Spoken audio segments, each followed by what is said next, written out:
As my family entered Le Mars, the city's most exclusive French restaurant, the maitre d' spotted me instantly. A flicker of recognition passed through his eyes, though he remained impeccably professional. "Good evening," my sister Diana announced with her usual air of authority. "Reservation for the Walker party of 4. I hung back, watching my parents and Diana perform their well-rehearsed ritual, ensuring every eye caught their designer outfits, flashy watches, and unmistakable aura of privilege. They hadn't wanted me at this birthday dinner, but appearances mattered. After all, the eldest Walker daughter couldn't be missing from her father's celebration. "Right this way," the maitre d' said, guiding us through the elegant dining room. Staff exchanged discreet glances, subtle nods of recognition barely hidden. Diana eyed my simple black dress with thinly veiled contempt. "Surprised you didn't pick something from your usual discount racks, Sarah." "I prioritize things differently than designer labels," I said calmly. "Like barely scraping by in that cramped apartment," she sneered. Mom shot us both a warning glance as we settled in. "Girls, please. It's your father's birthday." Dad was already grimacing at the wine list prices. "This is highway robbery," he muttered. I bit back a smile, knowing the real wholesale cost. "Sarah should probably check the prices before ordering," Diana whispered to Mom with a smirk. "Don't want her making a scene." Jean-Luc, one of my best employees, approached the table. I noticed my family's dismissive looks, seeing him merely as a server. "Can you even afford this place?" Diana sneered again, scanning the menu. "Maybe just get an appetizer." Then Jean-Luc spoke. "Welcome back, Miss Walker. Your usual table was reserved, but I hope this one suits." Dad choked on his complimentary water. Mom dropped her menu. Diana's smug expression evaporated instantly. "It's perfect, Jean-Luc," I said, smiling. "Thank you. Your usual wine, Miss Walker?" he asked, as if dropping a social bomb wasn't his intention. "Yes, please. The 1982 Bordeaux." Dad paled. One bottle cost more than his monthly country club fees. "Sarah," Mom whispered, stunned. "What's going on?" I took a slow sip of water, savoring the moment. "Oh, did I forget to mention? 6 months ago, I bought Le Mars and the entire restaurant group." Diana's mouth hung open, speechless. But you live in that tiny apartment. You shop at regular stores." "Because I choose to," I said simply. "Unlike some, I don't define success by clothes or address." Jean-Luc returned with the wine, presenting it with flair. "An excellent choice, as always, Miss Walker. Shall Chef Michel prepare your favorite soufflé for dessert?" "That sounds wonderful," I smiled. "And bring the full tasting menu, please. It's a special occasion, after all." As Jean-Luc stepped away, a heavy silence settled over the table, the kind that falls when people realize they've been sneering at the owner of the very place they're dining. My phone buzzed, probably another update about our new London location, but that could wait. Right now, I intended to enjoy watching my family grapple with the fact that their poor daughter owned not just this restaurant, but the entire chain of exclusive spots they love to flaunt. Sometimes the best revenge isn't boasting about success. It's letting them piece it together as they're busy mocking you. Dad took a long swallow of water, probably wishing for something stronger. Diana was frantically Googling beneath the table, no doubt hunting down details about the restaurant group's ownership. Me? I just leaned back, picked up my menu, though I knew every dish by heart, and smiled. Dinner was about to get very interesting. The tasting menu arrived, each course more exquisite than the last. Chef Michel was clearly showing off tonight, aware I was at the table. My family poked at their plates in uncomfortable silence, absorbing the new reality. "So, Dad finally broke the quiet," his voice strained. "How exactly did this happen?"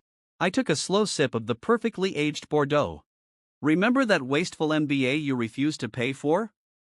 The one you said would never amount to anything because I focused on restaurant management instead of finance, like Diana?" He shifted awkwardly in his chair.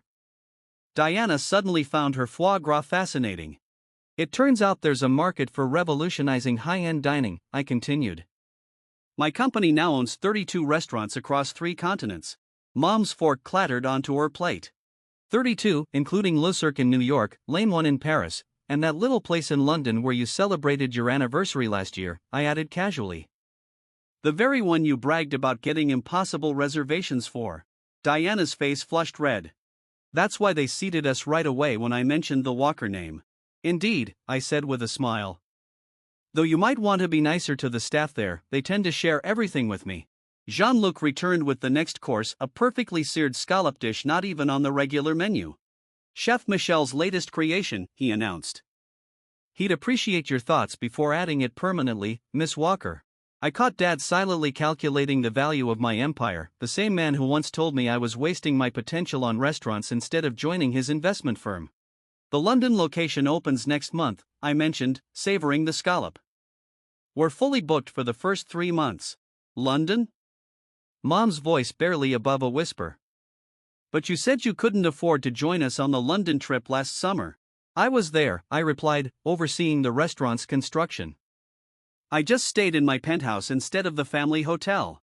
Diana's phone buzzed, probably a society friend spreading the news about who really owns their favorite dining spot.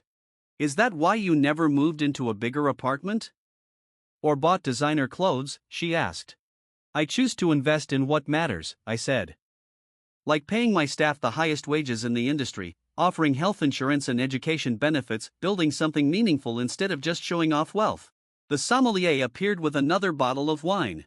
Ms. Walker, the investment group is here again. They're offering to buy the restaurant chain. Tell them what you always tell them, Philippe, I said with a smile. Not for sale. Not for any price. Dad nearly dropped his glass. Investment group, he asked, stunned. Morgan Stanley, I said casually. They've been after us for months. Just last week, they offered 12 times earnings. The look on his face, the investment banker who dismissed my business plan years ago, was priceless. Mom leaned forward. Darling, why didn't you tell us? We've been so worried about you living so modestly. Because success isn't about showing off, Mom. It's about building something real. I gestured around the elegant dining room. Everything I own, I built myself. No family money. No connections. No trust fund. Diana's expression shifted from shock to scheming. So, about reservations. Still need to be made in advance, I cut her off. Your name doesn't guarantee special treatment anymore. In fact, I smiled sweetly, you might find some of our places mysteriously booked when you call.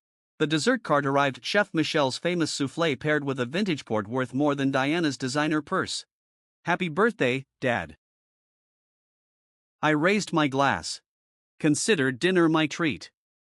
As it has been every time you've dined in one of my restaurants for the past year. Sometimes the most satisfying revenge isn't just owning the restaurant, it's letting them realize they've been enjoying your generosity all along, without ever knowing. The port was exceptional, almost as exquisite as watching my family attempt to swallow their pride with dessert. As coffee arrived, the tone around the table had shifted entirely. Diana's usual superiority was replaced with forced praise. Mom was suddenly full of suggestions and name drops, friends who would love to invest. And Dad? He sat mostly in silence, likely tallying the many times he'd publicly celebrated Diana's junior role at his firm while mocking my little job in food service. Jean-Luc returned with a familiar deference. Ms. Walker, Chef Michel requests your input in the kitchen when you're available. He needs final approval on the London menu. Diana perked up instantly. Oh. Could I come? I've always wanted to see a real kitchen in action. I smiled politely. Unfortunately, access is limited to staff and ownership. Health regulations, you understand. Mom tried another angle. Darling, we should host a celebration. A party for your incredible success. Our daughter, the restaurant owner, I finished for her. Funny. That title didn't mean much when you assumed I was just managing a single location. The sommelier appeared beside me with a leather folder. The wine list for London, Ms. Walker. Also, Mr. Thompson called regarding the Tokyo property. Dad blinked. Tokyo? Opens next spring, I confirmed, casually. Diana might have mentioned it, she was just in Paris last month, trying to get a table at my restaurant there. Dropped the family name a few times. Diana flushed, caught. I didn't realize that the staff would tell me? I said gently. They always do. Every name drop. Every rude comment. Every complaint about prices. It all comes back. I stood, smoothing the skirt of my budget dress hand-stitched in Paris by a designer who doesn't advertise. Now if you'll excuse me, I need to speak with my chef. Mom's voice wavered. But it's your father's birthday dinner. And I've paid for it just like every other meal you've enjoyed at one of my establishments. I turned to Jean-Luc.